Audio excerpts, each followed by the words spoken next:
ঠিকঠাকভাবে আজকে ওপেনিংটা হয়, বাট ওপেনিং হওয়ার কিছুক্ষণ পর একটা অ্যাক্সিডেন্ট ঘটে, যে কারণে পর আমার শপটা বন্ধ করতে আমার বাধ্য হই। তো কি হয় আপনাদের সাথে আজকে আমরা শেয়ার করবো ছোটখাটো একটা লাইভের মাধ্যমে।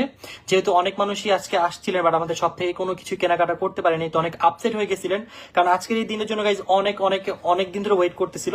তো যাই হোক, আমি ঘটনাটা একটু ছোট করে বলি। তো আজকে মোটামুটি সবকিছু ঠিকভাবে আমরা দোকান 12টা বাজে উদ্বোধন করি।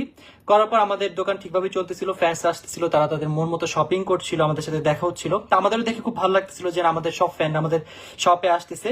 তো মোটামুটি 12টা থেকে 1টা পর্যন্ত একটা শপিং হয়, দেন আমরা কিছুক্ষণ একটু ব্রেক নেই, লাঞ্চ ব্রেক।